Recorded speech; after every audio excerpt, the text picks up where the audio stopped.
and he's also participated in a lot of Erasmus projects, which in one we met in the ILTERG project. And the topic that he's going to talk about will be plurilingualism, translanguaging, and English as a lingua franca, reshaping targets and models in ELT. And Luis, it's your turn. You're on the stage. Thank you for joining us, and everyone. Thank you. Please, Luis. Thank you so much. Is the mic on? Yes. Thank you so much, Serhan, for your kind words. I'd also like to thank Professor Gonca Ekşi and the whole organizing committee for inviting me to take part in this event. And of course, it's always a pleasure and a privilege to work with such committed professionals, academics. And I really hope that we may soon get back to our normal lives and be able to meet again face to face soon. So without much further ado, then I'll start sharing my screen. I hope it works. It did in our rehearsal.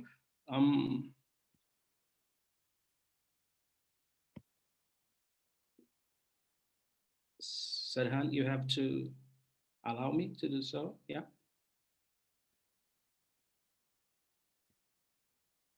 Okay, all right. There we go.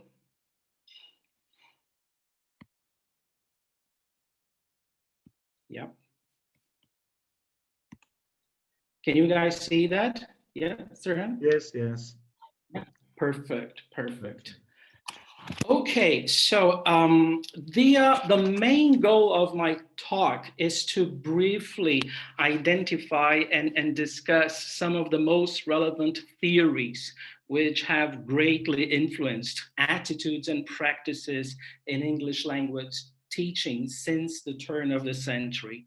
In my opinion, focusing on and assessing recent developments in the acknowledgement of plurilingualism, the proposal of translanguaging approach to language use in and outside the classroom, and then the role of English as an international lingua franca. I think they are crucial to reevaluate current targets and models in ELT. So if we look at these three concepts, trying to change the, nope.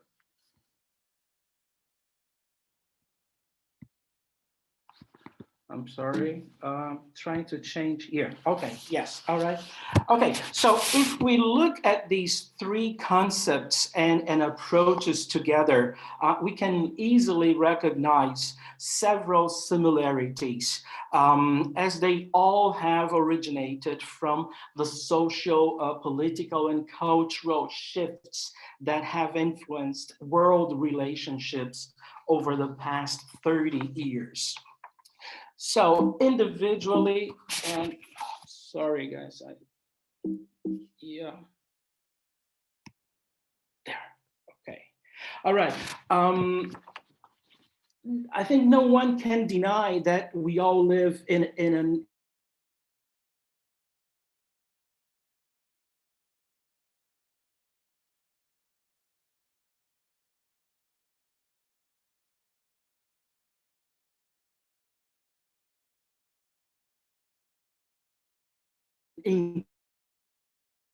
increasingly global perspective.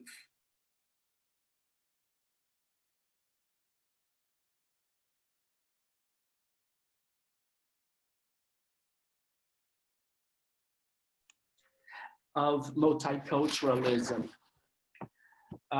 So Crystal called attention to the fact that multilingualism is the usual human condition. He stated that, and then I quote, speaking two or more languages is the natural way of life for 3/4 of the human race. Prince obscured in parts of Europe as a consequence of colonial history. And we urgently need to reassert it and to implement it in practical ways, for in the modern world, monolingualism is not a strength, but a handicap.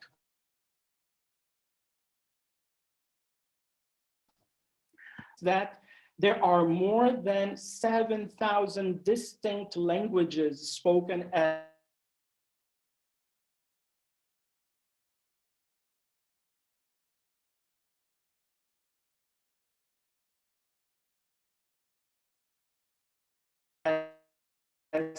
first United Nations member states. So,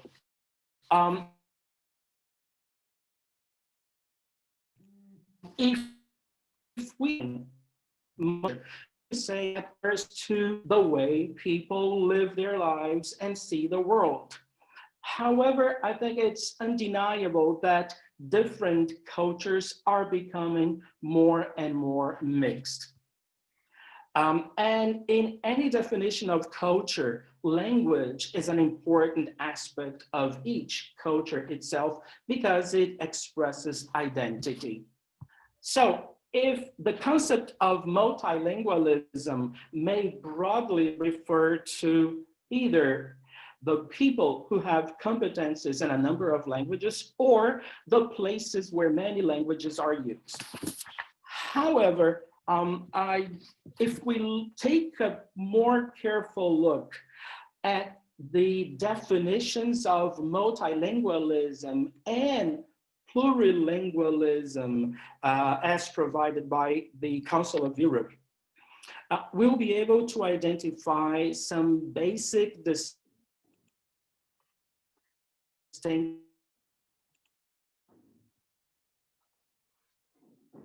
between learning as the presence in any geographical area, and I'm highlighting geographical area, large or small, more than one version of a social group, whether it is formally recognized as a language or not. So in such an area, individuals may be monolingual, speaking only their own variety, just geographical areas, whereas plurilingualism, on the other hand, refers to repertoire of varieties of language which many individuals use in their private and or public spheres, and is therefore the opposite of monolingualism. So it includes the language variety referred to as mother tongue or first language and any number of other languages or varieties. Thus, in some multilingual areas, some individuals are monolingual and some are plurilingual. I think that's why I chose to use the term plurilingualism in my talk and not multilingualism, because I really wanted to stress that I will be referring to the individual linguistic repertoire of the speaker and not geographical areas. So, Luis, can I interrupt? Sorry. Luis? Sure. Luis, can you hear me? Huh. Maybe because Yes, of your connection, it sometimes freezes, okay? Well, oh my gosh, could you turn off the video? Yeah, it's a pleasure to see you, but if you just turn off the video, it will be better probably.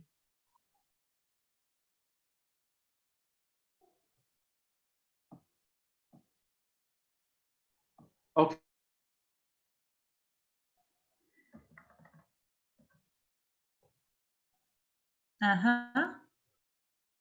Luis, can you see? Can you hear us now? Okay.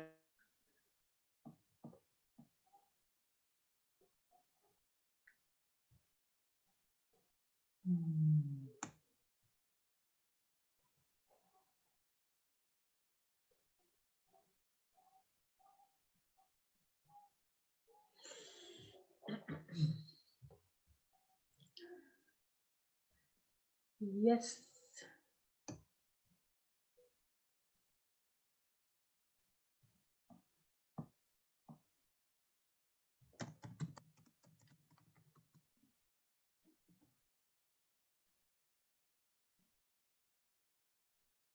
Ah, I think he has dropped.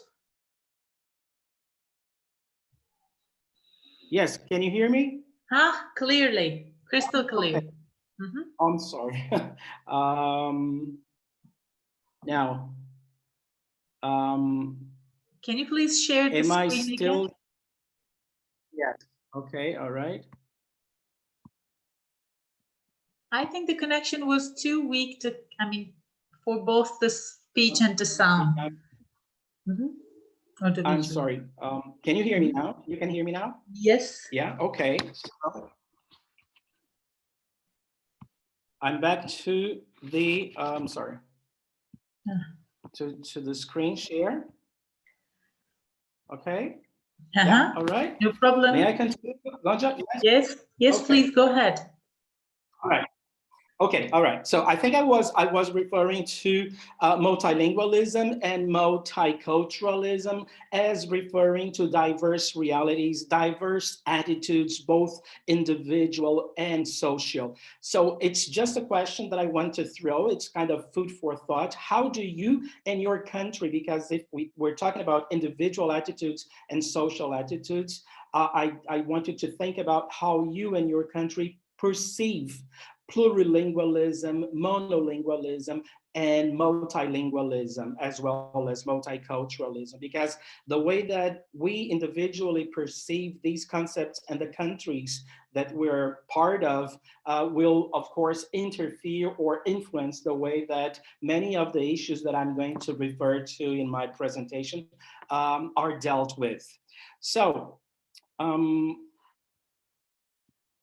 so the genesis, and very briefly to understand that the genesis of the ideology of monolingualism, that is the idea that links one language to one nation, may be traced back to both to the formation of the European nation states in the 15th century, the French Revolution, which started in 1789, and the nationalist movements of the 19th century in Europe in place of the multinational dynastic empires.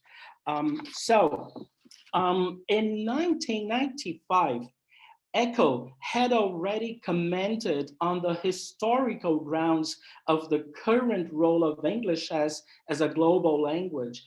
And when he suggested that, and I quote, "The predominant position currently enjoyed by English is a historical contingency arising from the mercantile and colonial expansion of the British Empire, which was followed by American economic and technological hegemony."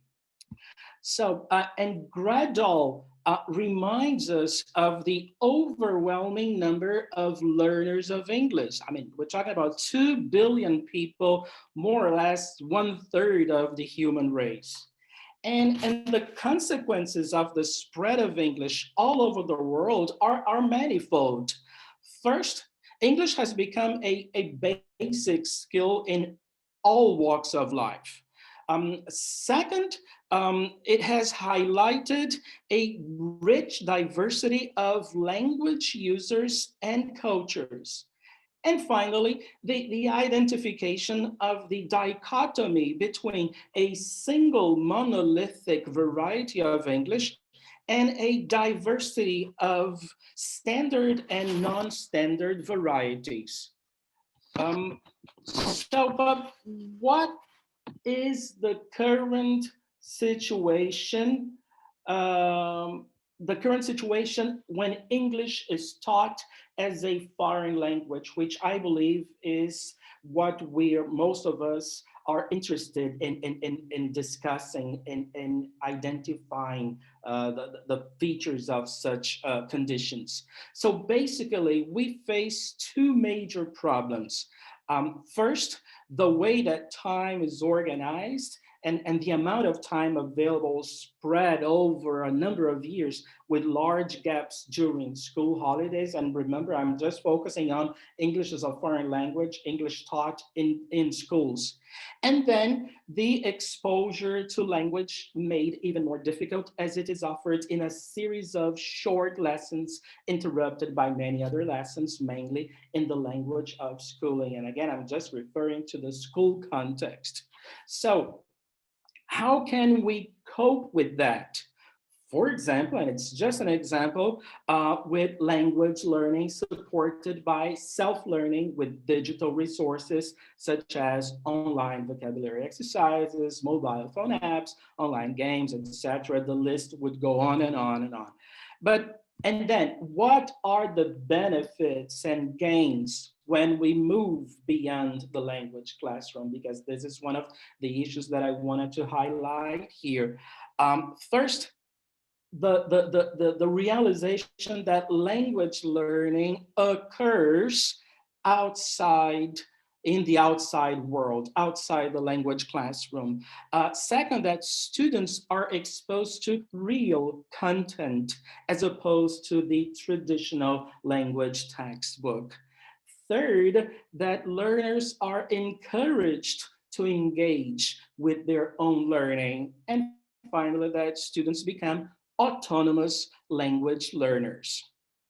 Now, it's also thought-provoking. I think it's interesting to examine the current conditions of foreign language learning all over the world. And I'm not here just focusing on English language. I'm talking about other languages as well, because there's distinct predominance of English over other foreign languages learned, such as French, Arabic, German, Spanish, among others.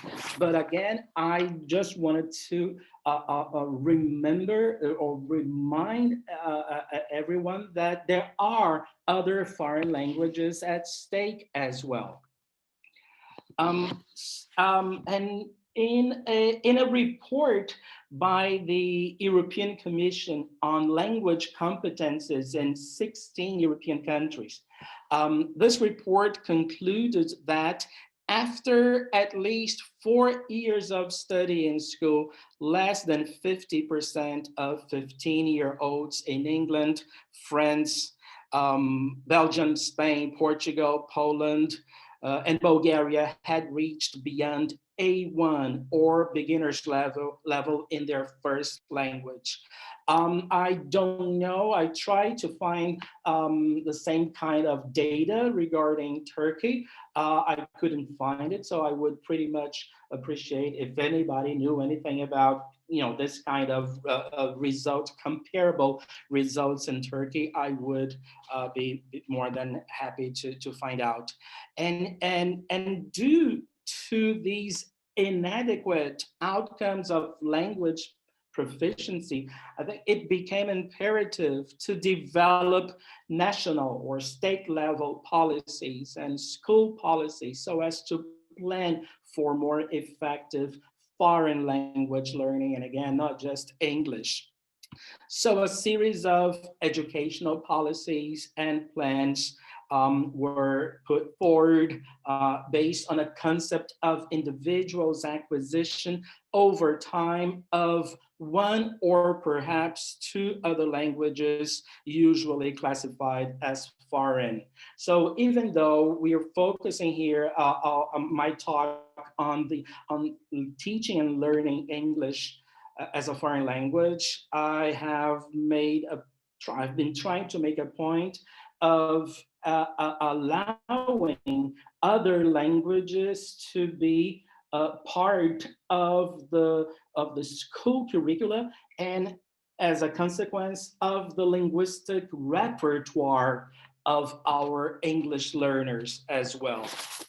But the thing that when we come to learning different foreign languages, whether one or two or three, four languages, as proposed by the European Commission, the Council of Europe, is that instead of a L1 first language plus second language plus third language model of language acquisition and competence. I mean, instead of referring to separate language systems, we should move on to a more inclusive and comprehensive approach to language and communication, which could or should consider a plurilinguistic approach that sets goals for acquiring competence in particular languages and to different degrees, and in which a variety of plurilingual repertoires become the possible outcomes of language policy. So in other words, what I'm trying to say here is that we should always regard our English learner in our classroom as a speaker of other languages, not just their first language, but several other foreign languages as well. So it becomes the question would then, what should an active paradigm for language learning for the 21st century be like? So certainly one that is plurilingual and asymmetric, meaning that not all language competence needs to be the same. We don't have to struggle, or we don't have to put pressure on our learners to be as competent in 1, 2, 3 foreign languages on the same, target for native-like proficiency in all of them. This is unnecessary strain on the part of our learners. Also, it should be a paradigm that is based on experience and learning out of school, such as in the street or on the internet, which contributes to the language profile of our learner. And finally, one that promotes intercultural understanding, because if we're talking about several languages belonging to our learners' linguistic repertoire, we are also emphasizing intercultural competence, intercultural communicative competence. So in other words, what I'm trying to say is that a flexible model which differentiates language goals for a range of languages should be preferable. Different languages, different goals and competences, emphasizing the learner's languages awareness. Now, besides a plurilingual view of language learning and use, it's also crucial to recognize the influence of translanguaging in English language teaching and learning. Now, Ophelia Garcia offered the following definition of translanguaging as multiple discursive practices in which bilinguals engage in order to make sense of their bilingual worlds. I'm not going to go into a definition of bilingualism because I'm going to take for granted that our learners are at least bilingual, right? Our foreign language learners, English language learners, they are somehow bilingual, right? I'm not going to go into this, the levels of bilingualism. It's a very complex, and it would take a whole talk just to focus on bilingualism. Now, some years later, Wei suggested that translanguaging is the fluid and dynamic practices that transcend the boundaries between named languages, language varieties, and other semiotic systems. So, based on both definitions, I think it's safe to say that translanguaging acknowledges the learner's unified linguistic repertoire instead of possessing two or more separate linguistic repertoires.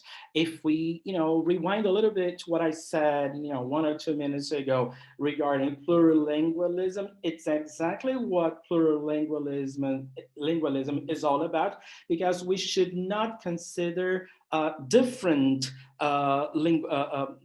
two separate linguistic repertoires, but looking at our learners or our speakers' unified linguistic repertoire.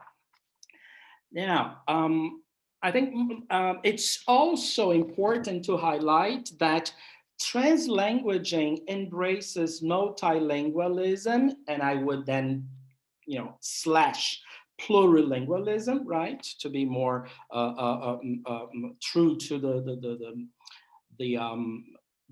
definitions that I provided, and multiculturalism. Translanguaging challenges the monolingual and native speakerist paradigms in English language teaching, and translanguaging values both teachers and learners' full linguistic repertoires and cultural and linguistic needs. So without a doubt, these key principles of translanguaging, these 3 issues on translanguaging, have brought significant repercussions to ELT, such as in teacher education, in service or pre-service, as well as in classroom practices, as opportunities to foster cultural and linguistic pluralism. However, we should consider that the origins of translanguaging is in bilingual education and educational linguistics. And it stemmed from the political struggles related to linguistic self-determination for language minoritized populations, according to Nelson Flores.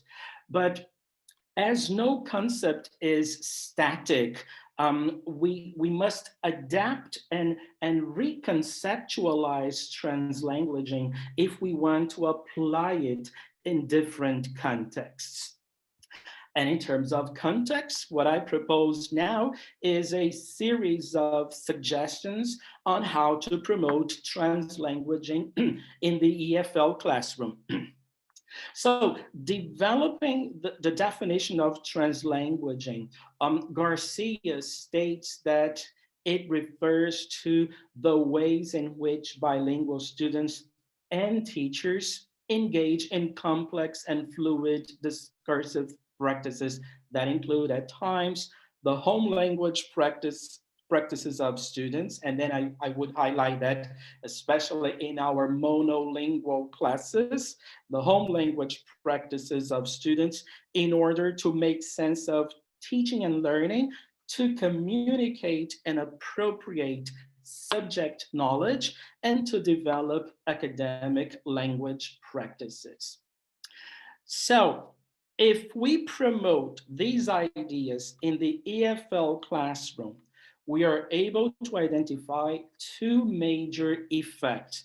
First one, it's right there, I've already showed you, is the refusal of English-only practices. So if you allow translanguaging to be part of our practices, activities, language practices, you should leave aside that idea that only the English language should be used in the classroom. And the other effect has to do with the recognition and legitimation of all English varieties and users, viewing English within and across different contexts as a heterogeneous language, and I quote from Marlena, with multiple grammars, vocabulary, accents, and pragmatic discourses and conventions. But what kind of EFL classroom then are we talking about? So we should, first of all, consider, if we consider the usual teaching and learning practices, we may say that our EFL classroom, learners may either share a first language, but let's not forget that they also have other foreign languages as well. So we're talking about the possible use of translanguaging in monolingual classrooms, or our learners have different first languages, which has become a reality in several countries due to the increasing mobility of immigrants and refugees. So over the past years, our classroom has become much more multilingual and multicultural with students from different origins. So we're talking about either the use of one first language or the use of several first languages.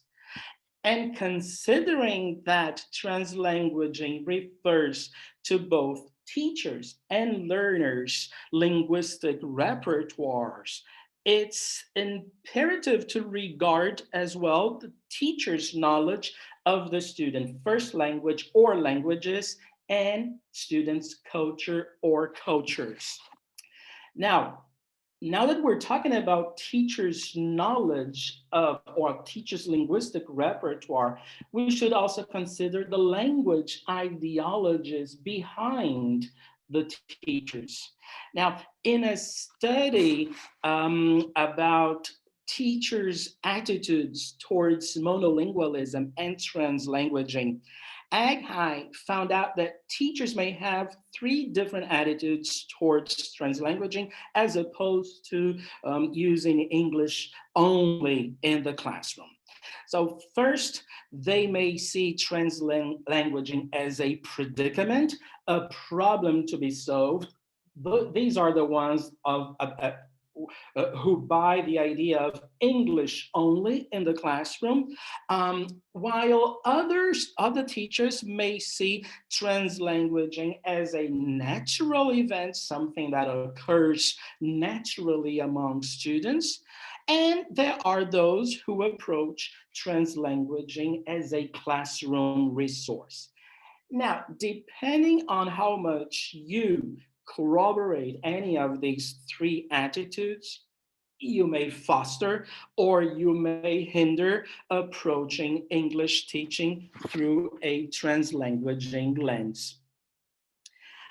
So basically, the EFL teacher is supposed to be able to answer the following two questions if he or she intends to incorporate a translanguaging pedagogy in the classroom.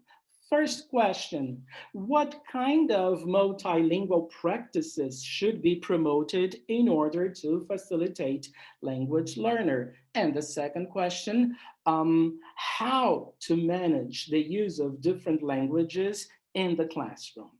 Now, in order to help you answer these questions, I just like to refer to a publication by Selig and Seltzer to illustrate some possible translanguaging practice in the multilingual classroom. The book, I just took one simple example from this book. And based on the essential question that you see to the left of the screen, how can we create a classroom and school environment that celebrates students' home languages and cultures? And how can we raise all students' awareness of the different languages and scripts in their communities? So to the right, you will see highlighted in yellow some ways to make the classroom environment multilingual. For instance, greetings. Have bilingual students teach their classmates a greeting in their home language, practicing over several days until the class is able to use these multilingual greetings when entering the classroom. Of course, this is just one simple and basic example of multilingual activities that can be used in our multilingual classroom. Of course, maybe I should highlight here, we're talking about an English language classroom, right? We're just acknowledging the multilingual, multicultural reality of our students, all right? So, after considering the influence of the concepts of plurilingualism and translanguaging in the English language classroom, I think we should definitely take a careful look at the English as a lingua franca perspective to learning and teaching. So let's start by examining two quotations regarding ELF, one by Gradall in 2006 and the other one by Moranen in 2018. So we can see how these quotations or definitions are different and similar at the same time. So according while Gradall called attention to the fact that English is no longer English as we have known it and have taught it in the past as a foreign language, but a new phenomenon now recognized as English as a lingua franca. Moranen provided an updated and detailed definition of ELF when she states that she takes English as a lingua franca to mean a contact language between speakers or speaker groups when at least one of them uses it as a second language.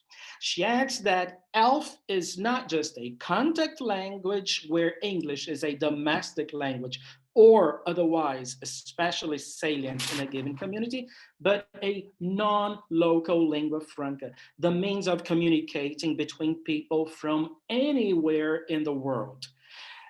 It's clear the move away from the native paradigm, right? So neither is its global weight restricted to elite usages in politics, international business, or academia, but it is also employed by tourists, migrant workers, asylum seekers, and just anyone in their daily lives over digital media. So in other words, English as a lingua franca is everywhere, according to Moranen. Now, what also matters to us is to figure out how we can approach ELF in the EFL classroom.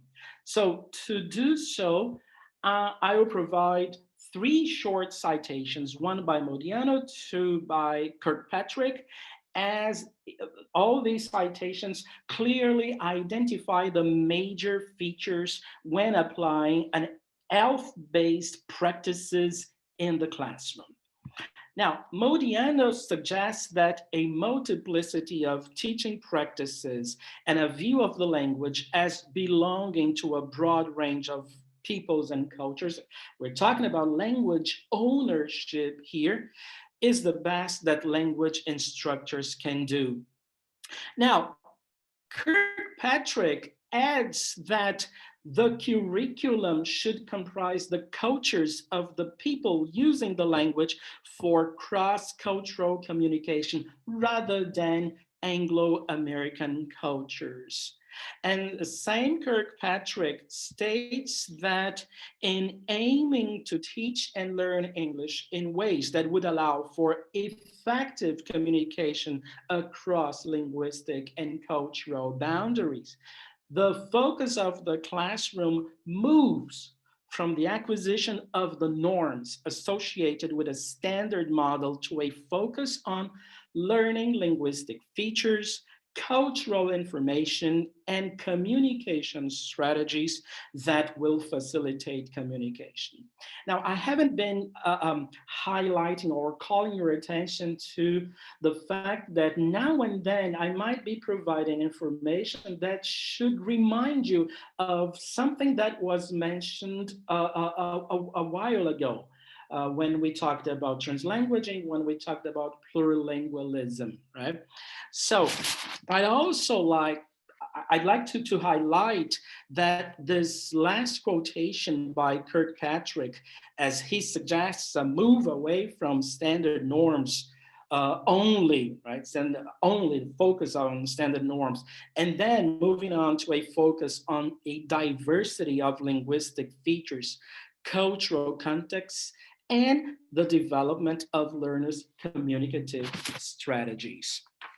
So what we're talking about is that uh, what then are some of the distinctive features of ELF? First and foremost, I think ELF recognizes that English is used in all sorts of interactions involving native and non-native speakers as well.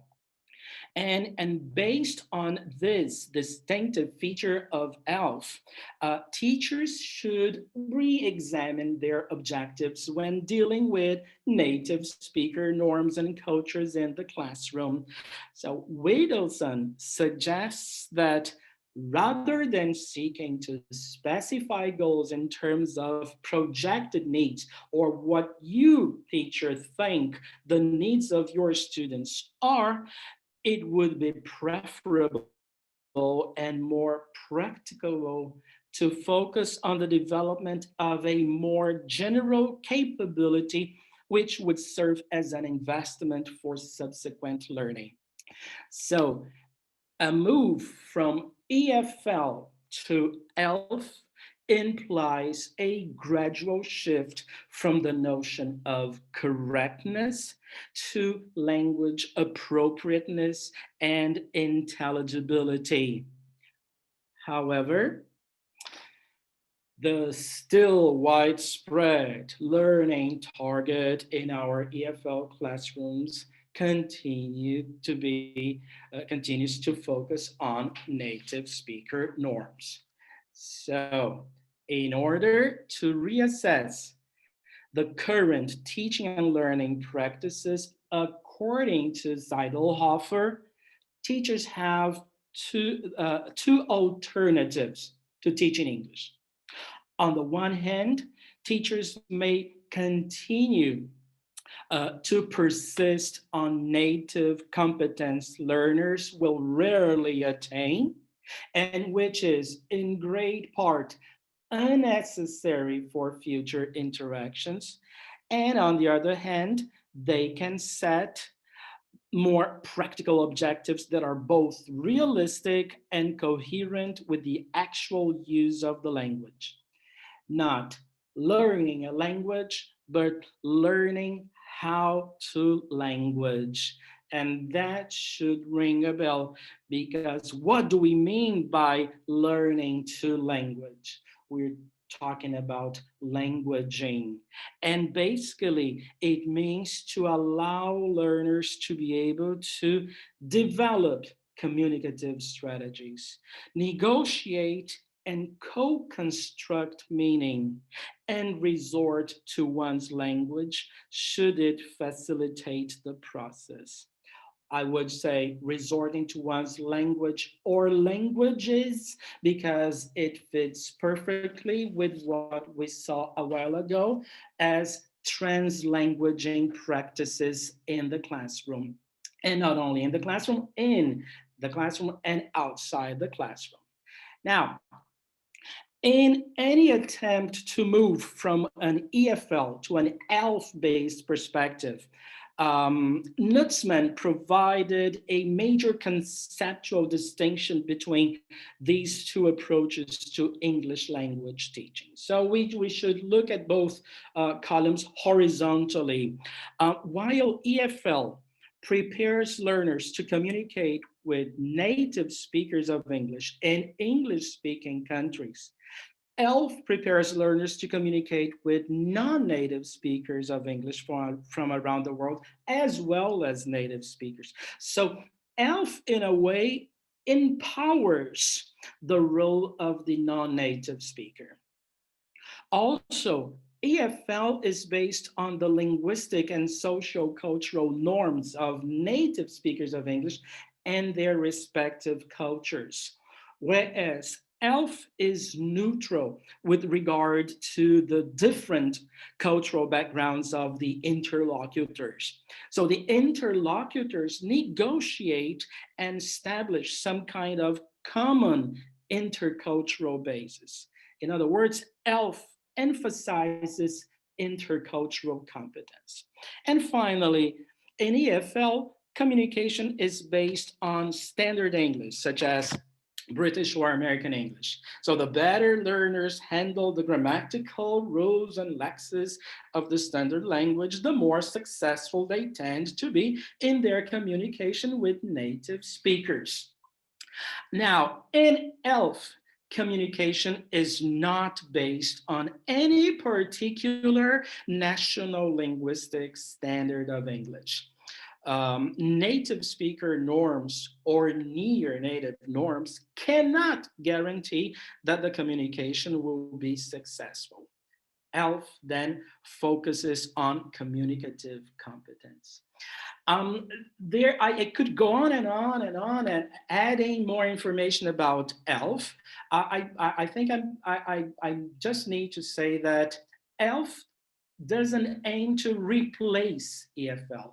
ELF is just another perspective that may be added to an EFL perspective, right? It's not, there's no conflict here of interest. I think both perspectives can coexist side by side.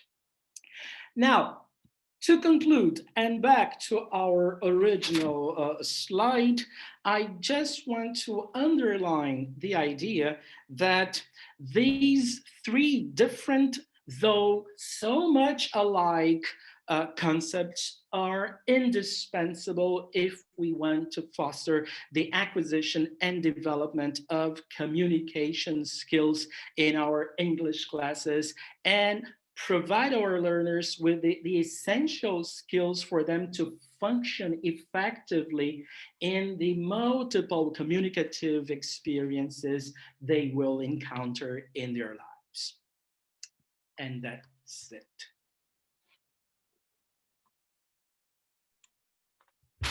Okay, thank you very much, Luis, for your presentation in your plenary session. I want to ask participants if there are any questions. I have a question. Okay, please go on, Gonca. Luis, I just wonder if you're, training or coaching language teachers, okay?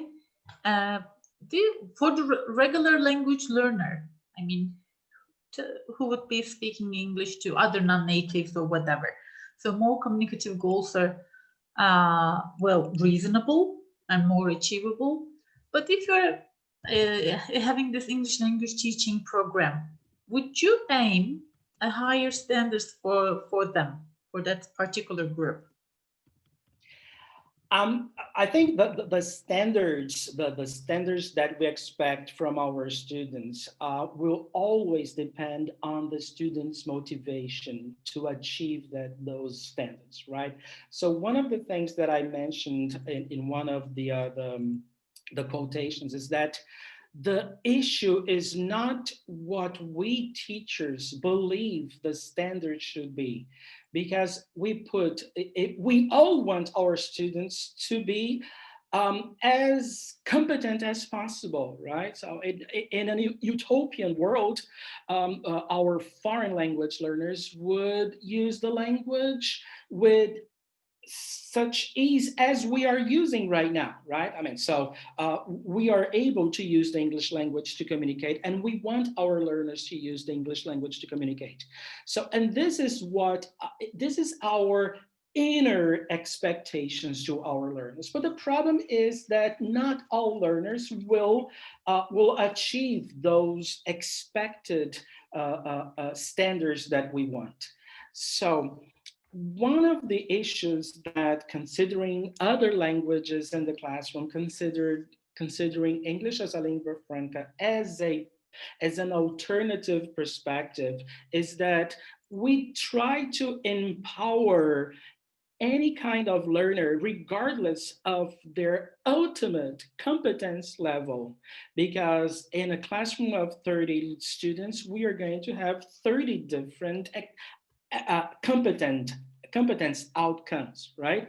So of course, we're not going to deny any kind of language development if our students want or expect to have some kind of accent or some kind of vocabulary knowledge or grammatical accuracy. That's what we're here for, right? We are language teachers, right? And so what I try to say here in this presentation is that there are different realities within the classroom. There are different realities outside the classroom. So there are different kinds of language use and competence outside the classroom. And most of the times, what we do in the classroom is to focus only on some kind of competence, predicted competence, and expect our students to comply with it.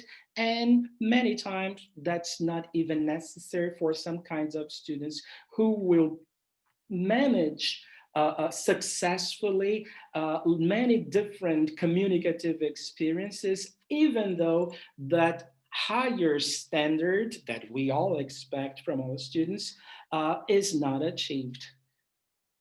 I don't know, Goncha, if I somehow summarize what you had in mind. Mm-hmm.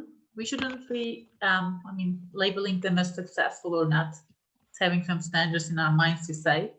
Exactly. They have all their own criteria for success. Some of them really do want to have good accent, Sure. fluency, and proficiency. But sure. For the regular language learner, being able to communicate, success in communication, conveying your thoughts, somehow, getting into interaction might be the goal. Okay, thank you. Exactly. Thank you very much, Luis. If there's no other questions, I want to end this plenary session. And again, we've got another plenary session at 6:45 from Dorota Wabrinski from Poland. We'll be waiting for everyone there. Okay, thank you very much, Luis, and thank you. Do you have any last words? Do you? I'm sorry, Goncha? Luis, do you have any last words? Would you like to say goodbye to everyone? Yeah. I would just like to add, thank you very much again for having me here. Thank you very much for everybody to attend. And if you have any other questions, or if you want to contact me so we can talk about and develop more of these issues, I'll be more than happy to. Would you like to share your email here? Oh, sure.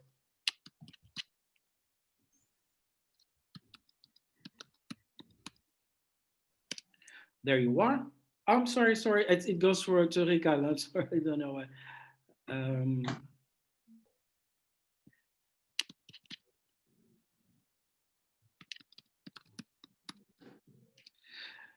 There you are. Okay. Thank you. Perfect. Thank you so much. Okay, thank you. Bye. Bye, Bye, everyone.